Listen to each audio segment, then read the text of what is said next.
नमस्कार। हमारे चैनल में आपका स्वागत है। मैं हूं रामचंद्र मौर्य। साथियों, 7 नवंबर को ईबीएस कोटे में आर्थिक आधार पर सवर्णों को आरक्षण दिया जाना देश भर में चर्चा का विषय बना हुआ है। खास करके ओबीसी जातियों में जिस तरह से प्रतिक्रिया हो रही है, उससे लग रहा है कि मंडल क्रांति पार्ट 2 की शुरुआत होने वाली है। मंडल क्रांति पार्ट 2 क्या है, इसे समझने के लिए हम 1990 के दशक में ले चलते हैं आपको, जब बीपी सिंह सरकार ने मंडल आयोग को लागू किया था। और उस समय जिस तरह से भारतीय जनता पार्टी ने इसका विरोध किया था और मंडल के खिलाफ कमंडल लेकर के तत्कालीन भारतीय जनता पार्टी के वरिष्ठ नेता लाल कृष्ण आडवाणी खड़े हो गए थे और उन्होंने रथ यात्रा निकाली थी। हालांकि रथ यात्रा सफल नहीं हुई थी। लालू यादव ने बिहार में उन्हें गिरफ्तार कर लिया था। उस समय से लेकर के अब तक मंडल आयोग से आरक्षण का लाभ तो बहुत कम मिला है। 27% आरक्षण अभी तक हमें नहीं मिल पाया है। लेकिन इससे जो समाज में, ओबीसी समाज में जागरूकता आई है और जो इसके बाद ओबीसी की राजनीति राष्ट्र की मुख्य धारा में आई है, सबसे बड़ा फायदा तो वही हुआ है। और अब जब सुप्रीम कोर्ट ने 50% की सीमा रेखा को लांघ दिया है, अभी तक सुप्रीम कोर्ट कहता था कि 50% से अधिक आरक्षण नहीं दिया जा सकता है। 50% के अंदर ही 49.5% में आरक्षण दिया जा रहा था ओबीसी, एससी, एसटी और अल्पसंख्यक को। अल्पसंख्यक में मुसलमान हैं, मुसलमानों के पसमानदा मुसलमान जो पिछड़े हैं, उनको उन्हीं 27% में आरक्षण दिया जाता है जो पिछड़ी जातियों के लिए निर्धारित किया गया। तो इस तरह से सुप्रीम कोर्ट अभी तक जब भी यह मामला उठाया जाता था कि हमारी जितनी संख्या है उसके आधार पर हमें आरक्षण मिलना चाहिए, तो सुप्रीम कोर्ट हमेशा यही हवाला देता था कि 50% से अधिक आरक्षण नहीं दिया जा सकता है, जबकि संविधान में ऐसा कोई प्रावधान नहीं है। और दूसरी तरफ सुप्रीम कोर्ट यह भी कहता था कि इंदिरा साहनी मामले में 9 जजों की बेंच ने यह निर्धारित कर दिया है कि 50% से अधिक कोटा आरक्षण का नहीं हो सकता है। लेकिन 7 नवंबर 2022 को सुप्रीम कोर्ट में जब सुनवाई होती है ईबीएस कोटे को लेकर के, तो वह सुप्रीम कोर्ट खुद ही सीमा रेखा को लांघ जाता है और 50% से अधिक 60% रिजर्वेशन कर देता है। 50% में तो ओबीसी, एससी, एसटी और अल्पसंख्यक आ गए, लेकिन 10% कोटा आर्थिक आधार पर सवर्ण जातियों के लिए निर्धारित किया गया और इस पर सुप्रीम कोर्ट ने अपनी मुहर लगा दी थी। यह कार्रवाई तो 2019 में हो चुकी थी। लोकसभा चुनाव 2019 का होने के पहले ही प्रधानमंत्री नरेंद्र मोदी ने संसद में एक कानून ला करके संविधान संशोधन किया था। 103वां संशोधन था वो, जिसमें उन्होंने जाति और शैक्षिक आधार पर आरक्षण के बजाय आर्थिक आधार पर आरक्षण देने की बात कही थी। तो सुप्रीम कोर्ट ने न सिर्फ ईडब्ल्यूएस कोटे को बहाल किया है, उस पर उसे वैध साबित किया है, उस पर मुहर लगाई है अपनी, बल्कि 103वें संशोधन को भी सही करार दिया है। तो अब सवाल उठता है कि जब 103वें संशोधन के आधार पर आर्थिक आधार पर आरक्षण दिए जाने की बात आ गई है सामने, तो क्या ओबीसी, एससी, एसटी को जो आरक्षण जाति आधार पर मिल रहा है, इसे खत्म कर दिया जाएगा? और अगर खत्म कर दिया जाएगा तो क्या उन्हें आर्थिक आधार पर आरक्षण दिया जाएगा? यह एक चर्चा का विषय है। हम नहीं चाहते हैं कि जाति के आधार पर आरक्षण हो, हम नहीं चाहते हैं कि सामाजिक पिछड़ेपन के आधार पर आरक्षण हो। सभी जातियां इसमें शामिल हो, ब्राह्मण, क्षत्रिय, वैश्य, शूद्र, मुराई, कुर्मी, पाल, गड़रिया, जितनी भी जातियां हैं सब इसमें शामिल हों और सबको आर्थिक आधार पर दिया जाए। आर्थिक आधार पर जब होगा तब भी आरक्षण ओबीसी, एससी, एसटी, दलित और अल्पसंख्यक के ही कोटे में ज़्यादा आएगा, क्योंकि इस देश में सबसे ज़्यादा जनसंख्या भी इनकी है और सबसे ज़्यादा गरीब भी यही हैं। आर्थिक आधार पर बदहाली भी यही लोग झेल रहे हैं। बीपीएल कोटे में भी यही आते हैं, गरीबी रेखा के नीचे भी यही आते हैं। तो हमें कोई नुकसान नहीं है जाति आधार पर आरक्षण को खत्म करने पर, लेकिन अगर आर्थिक आधार पर किया जाए तो ईमानदारी से किया जाए। आर्थिक आधार पर जो आर्थिक स्थिति का जो पैमाना है उसे तय करने के लिए या आर्थिक आय प्रमाण पत्र बनाने के लिए जो अधिकारी मुकर्रर हो, तहसीलदार हो या कलेक्टर हो, जो भी अधिकारी हो, उन्हें ईमानदारी बरतनी पड़ेगी, वरना वे सब ऊंची जातियों के पिछड़े और अगड़े सबको जो है वे आरक्षण पाने के लिए आय प्रमाण पत्र बना देंगे और उनकी आमदनी कम दिखा देंगे। तो जो कुछ हो रहा है वो सही दिशा में जा रहा है, लेकिन उसमें ईमानदारी होनी चाहिए। और दूसरी बात यह है कि अगर आर्थिक आधार पर आरक्षण किया गया है, 10% अभी दिया जा रहा है, तो इसका समर्थन भी पिछड़ी जात के नेता कर रहे हैं। लालू प्रसाद यादव ने इसका समर्थन किया है, नीतीश कुमार ने किया है, छत्तीसगढ़ के भूपेश बघेल जो कि पिछड़ी जात के मुख्यमंत्री हैं, उन्होंने किया है। लेकिन तमिलनाडु के मुख्यमंत्री स्टालिन ने इसका समर्थन नहीं किया है। ईडब्ल्यूएस कोटे का उन्होंने विरोध किया है और सुप्रीम कोर्ट के निर्णय का भी विरोध किया है। तो सबसे पहले तो जातीय स्तर पर जो ये बातें उठाई जा रही हैं पिछड़ी जातियों में, पिछड़ी जातियों को एकजुट होना होगा। स्टालिन को अलग से राजनीति नहीं करनी है, बल्कि पिछड़ी जातियों के अंदर रह करके ही राजनीति करनी है, चाहे वो दक्षिण भारत के हो चाहे उत्तर भारत के हो। उत्तर और दक्षिण भारत के सभी ओबीसी समाज के नेताओं को एकजुट होना पड़ेगा, एक मत होना पड़ेगा और एक मांग रखनी पड़ेगी। तो जिस तरह से 7 नवंबर से राजनीति गरमाई हुई है और सवर्ण जातियों के लोग, ऊंची जातियों के लोग, भारतीय जनता पार्टी के लोग, आरएसएस के लोग अपनी जीत बता रहे हैं इसे कि हमने तो आरक्षण खत्म कर दिया और आर्थिक आधार पर करवा दिया, और जो सवर्ण जातियों में आर्थिक आधार पर पीछे हैं उन्हें आरक्षण देने की मुहिम करवा दी और आरक्षण को खत्म करने की दिशा में कदम उठा लिया। आरएसएस तो शुरू से चाहता था कि आरक्षण खत्म हो। 2018 में जब बिहार में चुनाव होने वाला था, तो उस समय आरएसएस ने कहा था, आरएसएस प्रमुख मोहन भागवत ने कहा था कि आरक्षण की समीक्षा होनी चाहिए और आरक्षण को समाप्त किया जाना चाहिए। इसे सिर्फ 10 वर्षों के लिए लागू किया गया था, जन्म जन्मांतर के लिए या अनंत काल के लिए नहीं लागू किया गया था। इस बात की खूब प्रतिक्रिया हुई थी और इसी आधार पर भारतीय जनता पार्टी को वोट भी कम मिले थे बिहार के चुनाव में। लेकिन उसके बाद जो है, जो स्थिति हुई है, अब जो स्थिति आई है, उसमें अगर सवर्ण जातियां आरक्षण को भेदने में, आरक्षण को तहस नहस करने में कामयाबी महसूस करती हैं, तो उन्हें यह भी मालूम होना चाहिए कि उन्होंने वर्ण के छत्ते में हाथ डाल दिया है और एक नई जमीन तैयार कर दी है, या यूं कह दें आंदोलन की एक नई जमीन तैयार कर दी है, या यूं कहें कि अपने ही जाल में भारतीय जनता पार्टी फंसती हुई आ रही है नजर। कैसे? इन्होंने जब ईबीएस कोटा को, ईडब्ल्यूएस कोटा को बहाल करने के लिए 50% की आरक्षण सीमा को लांघा है, तो आगे भी लांघना पड़ेगा।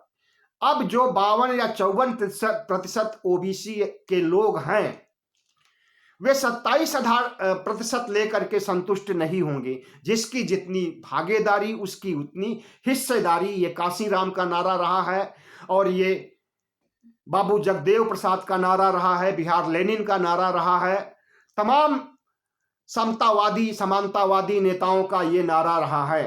तो इसके आधार पर जिसकी जितनी जनसंख्या है उसकी उतनी भागीदारी होनी चाहिए।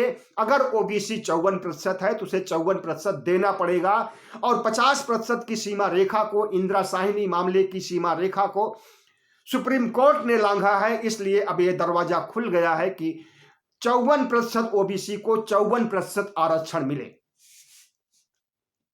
जिसकी जितनी भागीदारी उसकी उतनी हिस्सेदारी होनी चाहिए।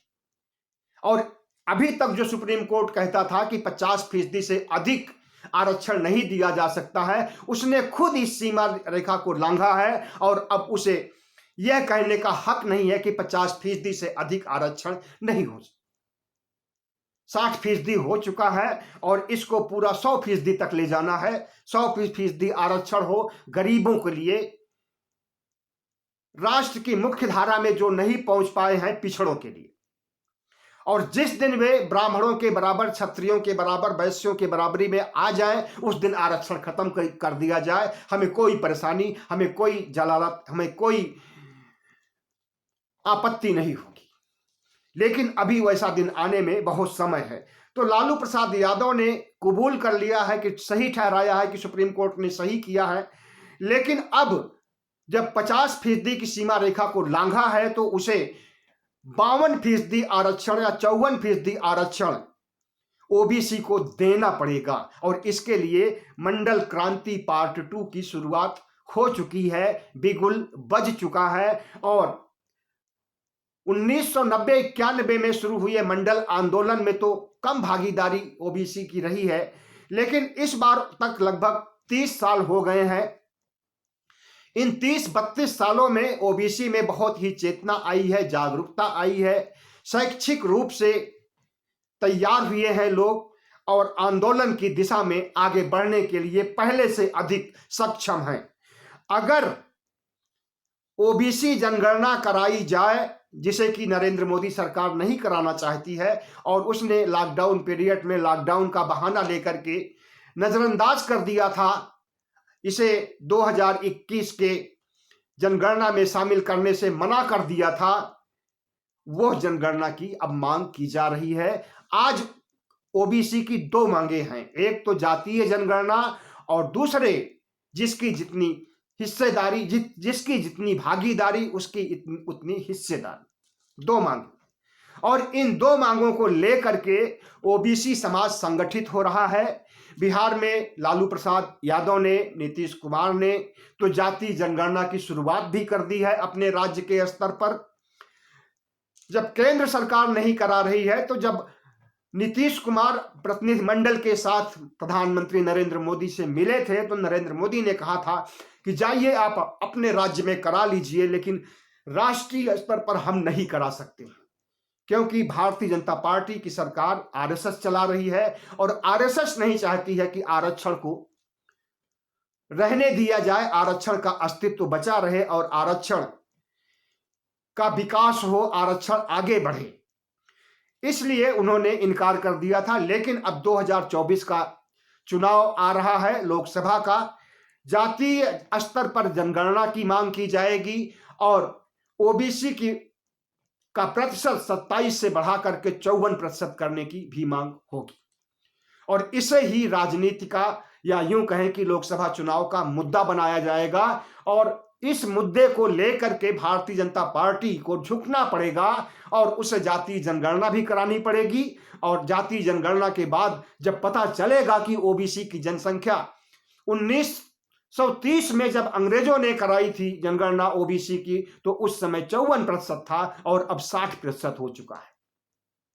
और जब जनगणना के बाद पता चलेगा कि ओबीसी की जनसंख्या 60% तक हो गई है, 55 से 60% तक होने की उम्मीद है, तब भूकंप आएगा भारत के क्षितिज पर, भारत की राजनीति में, जब 60% आरक्षण की मांग करेगा ओबीसी। और इसी डर से अभी तक न तो कांग्रेस सरकार ने ओबीसी जनगणना कराई थी और न भारतीय जनता पार्टी ने कराई थी। लेकिन अब मजबूर हो गई है, अपने ही जाल में फंस गई है भारतीय जनता पार्टी, और उसे 50% से अधिक आरक्षण भी करना पड़ेगा और ओबीसी की जनगणना भी करनी पड़ेगी, जातीय जनगणना भी करनी पड़ेगी।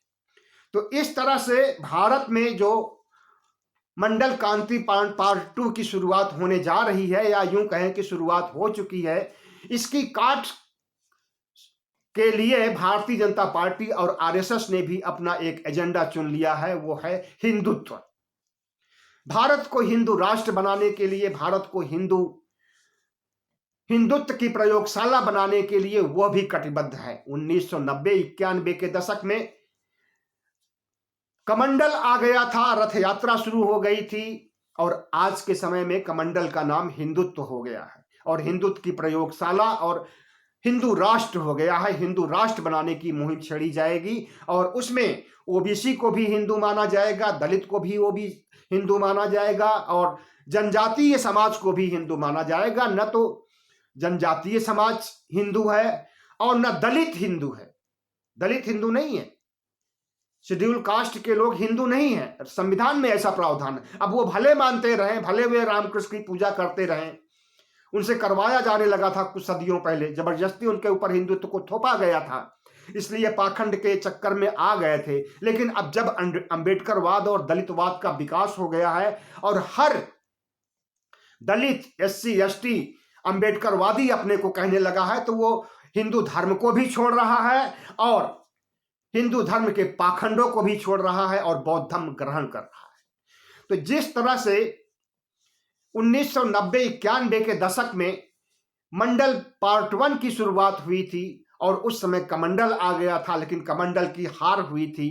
कमंडल कुछ खास उपलब्धियां नहीं हासिल कर पाया था। अब वही चीज उभर करके फिर सामने आएगी।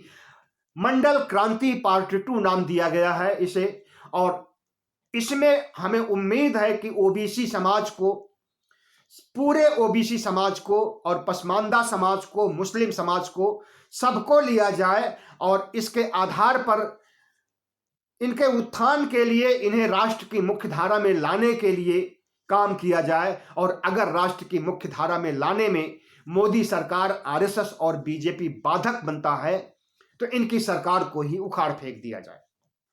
ऐसा होने वाला है। और जिस तरह से 7 नवंबर से आज 9 नवंबर है, 7 नवंबर से लेकर 9 नवंबर तक, मतलब 3 दिन में या 2 दिन कहें, 2 दिन में ओबीसी पॉलिटिक्स में क्रांति आई है या जगह जगह से आवाज उठने लगी है, उसे हम इसी रूप में देखना चाहेंगे कि मंडल क्रांति पार्ट 2 की शुरुआत हो चुकी है। और अब भारतीय जनता पार्टी को जातीय जनगणना भी कराना पड़ेगा और जिसकी जितनी भागीदारी है उसकी उतनी हिस्सेदारी भी सुनिश्चित करनी पड़ेगी, क्योंकि 50% की सीमा को सुप्रीम कोर्ट ने ही लांघा है, किसी और ने नहीं। तो सुप्रीम कोर्ट भी अब इस बात को नहीं कह सकता है कि 50% से ज्यादा या 60% से ज्यादा, अब तो 60% हो गया है, से ज्यादा आरक्षण नहीं दिया जा सकता है। और बाबा साहब भीमराव अंबेडकर ने जब संविधान लिखा है तो उसमें कोई प्रतिशत नहीं निर्धारित किया है कि इतने ही प्रतिशत को आरक्षण दिया जाए और इतने प्रतिशत को आरक्षण नहीं दिया जाए।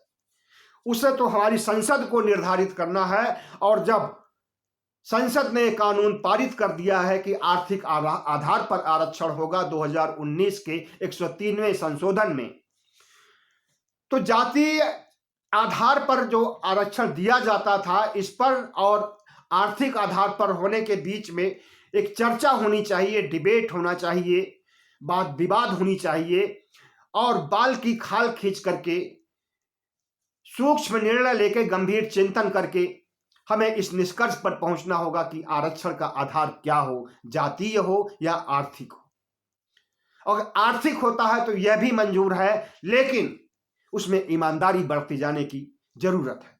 और जहां तक बात है आरक्षण की, तो आरक्षण की आज से शुरुआत नहीं हुई है। 1901 में सबसे पहले आरक्षण दक्षिण भारत में साहू जी महाराज ने अपने राज्य में लागू किया था। साहू जी महाराज एक ओबीसी के राजा थे जिन्होंने अंधविश्वास, धर्म, पाखंड, हिंदुत्व के खिलाफ बिगुल फूंका था और अनुसूचित जातियों, अनुसूचित जनजातियों, पिछड़ी जातियों को शासन में भागीदारी सुनिश्चित करने के लिए काम किया था। उन्होंने अपने राज्य में 50% से अधिक ओबीसी, एससी, एसटी के लोगों को राजकार्यों में हिस्सा लेने के लिए या राज्य के कर्मचारी बनने के लिए उसमें आरक्षण दिया था। तो आरक्षण की शुरुआत 20वीं दशक शुरू होने के साथ ही हो गई थी और अब 21वीं सदी चल रही। और 21वीं सदी में भी अगर हम आरक्षण के आधार पर समानता के सिद्धांत को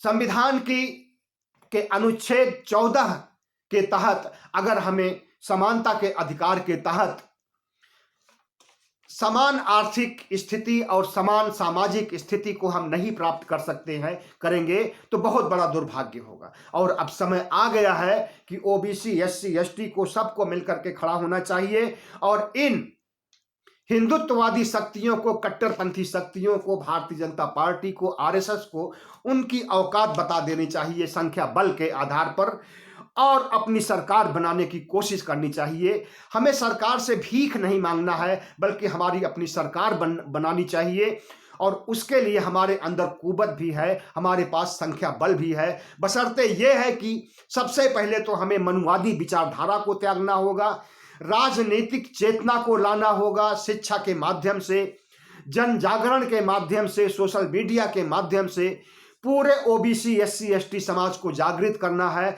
और उन्हें उनके अधिकारों के प्रति जगाना है। तभी हम इस आंदोलन में मंडल क्रांति पार्ट 2 को हम सही दिशा में मानेंगे, जब इसमें सभी लोग, सिर्फ ओबीसी ही नहीं बल्कि ओबीसी, एससी, एसटी जनजाति के सभी लोग मिलकर के भारत की मनुवादी सरकार को, मनुवादी विचारधारा को जब तक निकाल करके फेंकेंगे नहीं, जब तक इनके राज को खत्म नहीं करेंगे, इनकी सरकार को खत्म नहीं करेंगे, तब तक हम चैन से नहीं बैठेंगे। और अब समानता का अधिकार प्राप्त करने के तहत बाबा साहब के संविधान को हम नजरअंदाज नहीं होने देंगे, उसे इग्नोर नहीं कर पाएंगे। उसे नष्ट करने की, उसे डस्टबिन में डाल करके मनुस्मृति लागू करने की बात तो दूर रही, उस पर आंच तक नहीं आने देंगे, उसका बाल बांका नहीं होने देंगे। संविधान की रक्षा करेंगे, बाबा साहब के विचारधारा की रक्षा करेंगे और बुद्धिज्म की रक्षा करेंगे और बुद्धिज्म का विकास करेंगे। बहुत बहुत धन्यवाद। हमारे चैनल को सब्सक्राइब कीजिएगा, लाइक कीजिएगा और शेयर कीजिएगा।